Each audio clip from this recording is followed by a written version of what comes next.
That bottle in this image looks like a miracle for tomatoes, but there is a crucial detail many viral gardening videos leave out. A homemade mixture can either become a useful short-term biological input or become a poorly controlled microbial brew that does almost nothing for your plants. The difference is not magic. It is biology, concentration, oxygen, soil condition, and timing.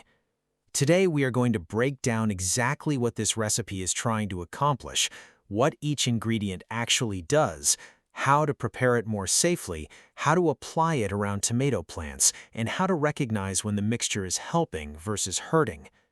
Welcome to Savage, Harvest, and Heal, where we turn practical gardening knowledge into productive systems you can actually repeat. If you grow tomatoes in containers, raised beds, greenhouse soil, or an open garden, stay with me because the most important part of this recipe is not the bottle, it is what happens in the soil after the liquid reaches the root zone. The recipe shown in the second image uses 1 gallon of unchlorinated water warmed to about 95 degrees Fahrenheit, 2 tablespoons of blackstrap molasses, and 1 tablespoon of baker's yeast sprinkled across the surface rather than stirred in. It then recommends covering the container with cloth, leaving it for 8 to 12 hours, using it within 2 days, and applying it every 2 to 3 weeks onto damp soil in a ring about 6 inches away from the tomato stem. That sounds simple, but every part of those instructions changes the microbial environment. Water temperature affects yeast activity. Chlorine can suppress some microorganisms. Molasses supplies readily available carbon, while baker's yeast supplies living fungal cells and nutrients. The short brewing window limits how far fermentation progresses. Finally, the 6-inch application ring keeps a concentrated organic input away from direct contact with the stem while placing it near the feeder root zone. Before you copy the recipe, understand what it is and what it is not. This is not a complete tomato fertilizer. Tomatoes need nitrogen, phosphorus, potassium, calcium, magnesium, sulfur, and numerous micronutrients, and the quantities required depend on soil fertility, plant growth stage, cultivar, weather, and yield target. Molasses contains some minerals, but 2 tablespoons diluted into a gallon cannot reliably supply the major nutrients required by a heavy fruiting tomato crop. Yeast is also not a replacement for balanced fertilization. The more defensible way to view this mixture is as a carbohydrate-rich biological input that may alter microbial activity temporarily. Those microbes can participate in decomposition and nutrient cycling, but they do not manufacture missing minerals from nothing. If your soil is deficient in potassium or phosphorus, adding sugar and yeast will not magically correct that deficiency. A soil test is still the foundation for deciding what your garden actually needs. Now let's look at the water. The recipe specifies unchlorinated water because chlorine and chloramine are intentionally used to disinfect municipal water. If you are using rainwater collected in a clean system, that may be suitable. If you are using tap water, check your local water treatment method rather than assuming that leaving water in an open bucket overnight removes everything. Chlorine can dissipate, but chloramine is much more persistent. You also want water near room temperature or mildly warm, not hot. Around 95 degrees Fahrenheit is comfortably within the active range for baker's yeast, but hotter water can damage or kill yeast cells. Cold water does not necessarily make the mixture useless, it simply slows microbial metabolism. Avoid water from dirty containers, stagnant barrels, or sources contaminated with animal waste. The goal is to introduce a controlled biological input, not an uncontrolled pathogen reservoir. Next comes blackstrap molasses.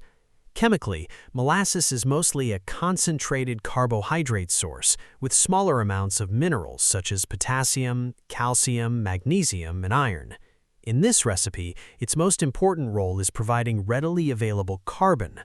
Soil microorganisms need carbon as an energy source, and a sudden carbon pulse can stimulate certain populations. but more microbial activity is not automatically better. If you dump concentrated sugars directly against roots or apply excessive amounts repeatedly, microbial respiration can increase rapidly and temporarily consume oxygen in the immediate soil environment. That matters because tomato roots are living tissues that require oxygen for respiration. This is one reason the recipe's dilution in 6-inch ring matter.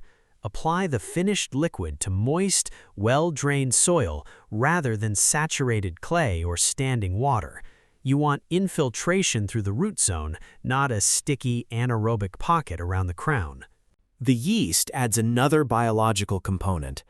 Baker's yeast, commonly Saccharomyces cerevisiae, is a single-celled fungus adapted to fermenting sugars. In a moist mixture containing molasses, it can metabolize available carbohydrates and produce carbon dioxide, ethanol, and other metabolites. That is why a fermenting container can develop bubbles, foam, or a yeasty smell. But this is where many gardening claims go too far. Yeast does not colonize tomato roots like a guaranteed probiotic treatment, and there is no universal rule saying more yeast equals more tomatoes. Most of the organism may simply die or become food for other microorganisms after application. Its value is therefore context-dependent. Think of it as one participant in a temporary microbial food web, not as a secret growth hormone. The plant still gets most of its mineral nutrition from the soil solution and root uptake. Preparation is where you should use the most discipline. Start with a clean, food-safe bucket or container. Measure 1 gallon of suitable water, warm it gently to approximately 95 degrees Fahrenheit, and dissolve the 2 tablespoons of blackstrap molasses completely. Do not add extra molasses because you think a stronger mixture will work faster. Then, sprinkle the baker's yeast over the surface as the image instructs. The instruction not to stir is unusual, but it creates a slower wetting process at the surface. If the yeast forms dry islands, that is not a reason to keep adding more. Cover the container with a clean, breathable cloth secured against insects and debris. Never seal an actively fermenting mixture in an airtight container. Fermentation can generate gas, and pressure accumulation inside a sealed vessel can create a genuine container hazard. Label the bucket with the preparation time so you do not accidentally use an old batch. The 8 to 12-hour window is also important. This is not the same thing as making a mature compost extract, and it should not be treated as a stable fertilizer that can sit around for weeks. Once sugars and warm water are combined with living organisms, the microbial population can change rapidly. The mixture may become increasingly acidic or develop strong fermentation odors. A little yeast aroma or mild bubbling can be expected, but foul, putrid, sewage-like, or sulfurous odors are a reason to discard the batch rather than trying to rescue it. Mold growth, unusual discoloration, insect infestation, or contamination from dirty tools are additional discard signals. Do not taste it, store it in a kitchen refrigerator, or use it around edible crops after questionable fermentation. Fresh preparation and prompt use are much more controllable than keeping an improvised biological mixture for an extended period. Now let us talk about application, because pouring the liquid in the wrong place defeats the logic of the recipe. Tomato roots are not confined to the exact footprint of the stem. Fine feeder roots spread laterally through the upper soil profile, especially where moisture and oxygen are favorable. The 6-inch ring described in the image is therefore a practical target rather than a biological boundary. For a young plant, you can use a smaller ring and expand it as the root system develops. For a mature tomato, apply evenly around the plant rather than dumping the entire gallon on one spot. Do not pour the mixture onto leaves, fruit, or the stem base. Foliar application is unnecessary here and can create leaf wetting problems.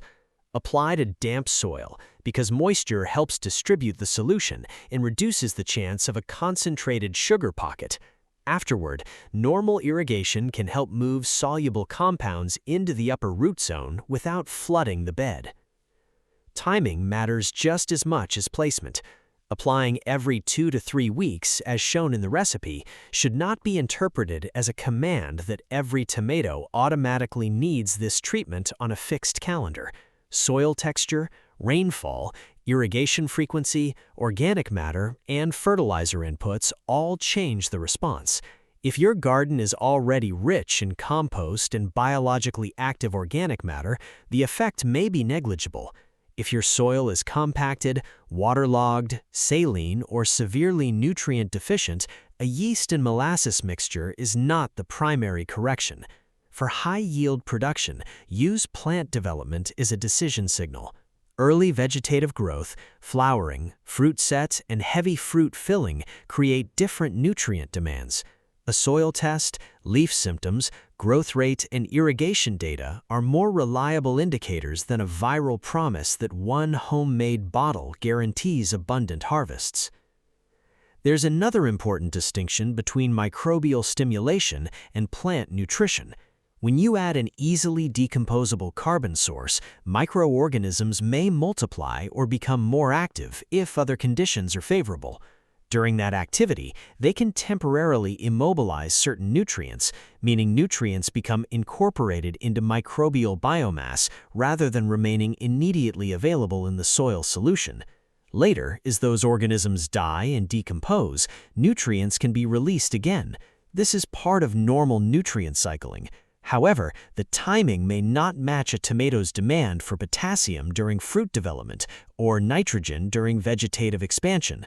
That is why high-yield gardeners should avoid using microbial inputs as a substitute for measured fertility management. If a soil test says potassium is low, correct potassium appropriately. If calcium is adequate, do not blindly add calcium products because someone says tomatoes need more. More input is not automatically more yield. Water management may actually determine whether this mixture appears to work. Tomato roots perform best in a soil environment with both adequate moisture and adequate air-filled pore space. Overwatering fills those pores with water and restricts oxygen diffusion. Underwatering causes drought stress, which can reduce photosynthesis, flower retention, and fruit expansion. A useful automated approach is to monitor soil moisture rather than irrigating by guesswork. A capacitive soil moisture sensor can provide a trend for the root zone, while a timer-controlled drip system can deliver small, consistent irrigation events. Place the sensor where most feeder roots are active, not immediately beside a drip emitter. If the soil is already saturated, do not add a sugary microbial solution simply because the calendar says it is time. Let drainage and aeration recover first. If you grow tomatoes in containers, scale your thinking differently. A gallon of liquid is substantial in a small pot, and repeated sugar additions can alter the microbial and salt environment faster than they would in a large garden bed. Container roots also have less room to escape poor conditions. Use a smaller volume proportional to the container's normal irrigation requirement and never allow the drainage holes to remain blocked. Observe the runoff. If the container develops a sour odor, persistent surface film, fungus gnat explosion, or unusually slow drying, stop the treatment and flush with appropriate irrigation if the growing medium is accumulating soluble residues. In raised beds, drainage and soil volume provide more buffering, but they do not make over-application harmless.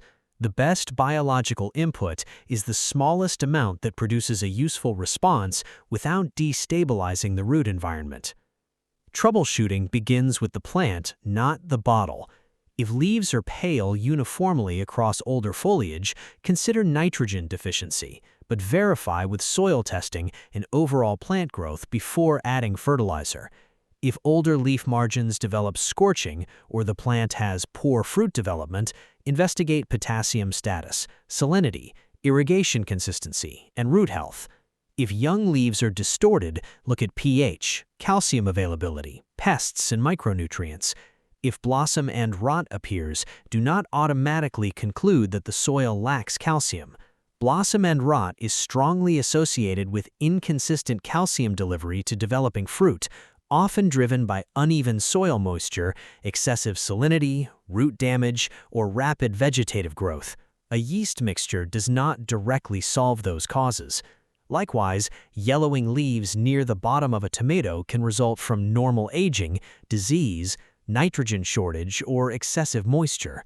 Diagnose the pattern before treating it. You can make the whole experiment much more scientific by creating a simple comparison.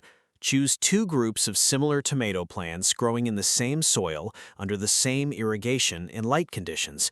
Give one group the homemade mixture according to the conservative recipe and leave the other group untreated, except for your normal fertility program. Keep everything else consistent. Record plant height, number of flowering clusters, fruit set, leaf color, disease symptoms, and harvested fruit weight. Weigh the harvest rather than relying on visual impressions. If possible, repeat the comparison across different parts of the bed to reduce location bias. This turns a viral gardening claim into a small field trial. You may discover that the mixture produces no measurable difference, a modest difference, or an effect only under certain soil conditions. That is far more useful than assuming every dramatic thumbnail proves causation. For gardeners who want stronger biological performance, focus first on the habitat that supports microbes naturally. Add mature compost based on soil test recommendations and local extension guidance. Maintain organic residues where appropriate, reduce unnecessary soil disturbance, and keep the root zone consistently moist without becoming waterlogged. Organic matter provides a broader and more sustained carbon supply than a single sugar pulse. Mulch can moderate soil temperature, reduce evaporation, and buffer moisture swings. Drip irrigation can keep foliage dry and water the root zone efficiently. These practices create the stable conditions that beneficial decomposers actually need. A homemade molasses and yeast mixture may be an experiment layered on top of that system, but it should never be the foundation of your fertility strategy. There are also sanitation considerations that deserve attention. Use clean measuring spoons, a clean container, clean water, and a fresh packet of yeast. Do not share equipment with containers used for raw manure, pesticides, herbicides, or other chemicals. Keep the brew away from children, pets, and food preparation areas. Because the mixture is biologically active and intended for garden soil, treat it as a garden input rather than a beverage or food product. Wash your hands and tools after handling it. If you are growing produce commercially or following a certified organic standard, check the applicable rules before using homemade biological preparations, because allowed input requirements can be more specific than casual backyard gardening advice. The image's biggest lesson is actually the simplest one. Gardening success comes from managing systems, not chasing miracle ingredients. The recipe gives you a defined dilution, a short preparation period, a breathable cover, a cautious application location, and a reminder to test the soil before buying products. Those details are more valuable than the word magic printed across a thumbnail. If you decide to test it, treat the mixture as an optional biological experiment, not a guaranteed fertilizer. Start conservatively, keep records, avoid sealed fermentation, discard contaminated batches, and never let the treatment replace proper irrigation, soil fertility management, disease prevention, or pest monitoring. High-yield gardening is not about finding one secret bottle. It is about stacking small advantages until the entire growing system becomes predictable. So, if you already have tomato plants in the ground, your next move should be simple. Check the soil moisture, inspect the root zone, review your recent fertilizer applications, and determine whether you actually have a fertility problem before adding anything. If the soil is healthy and you want to experiment, prepare 1 gallon of appropriate water, 2 tablespoons of blackstrap molasses, and 1 tablespoon of baker's yeast with the yeast sprinkled on top. Keep it breathable, use it within the short window, and apply it to damp soil around the root zone, never against the stem. Then, measure the harvest. Test claims against soil and harvests, protect the roots, manage the system, and let evidence guide you. Start with the basics. Check soil moisture, inspect the root zone, and review recent fertilizer applications before adding anything. If you experiment, prepare 1 gallon of appropriate water, 2 tablespoons of blackstrap molasses, and 1 tablespoon of baker's yeast sprinkled on top. Keep it breathable, use it within the short window, and apply it to damp soil around the root zone, never against the stem. Then, measure the harvest. Test claims against soil and harvests, protect the roots, manage the system, and let evidence guide you.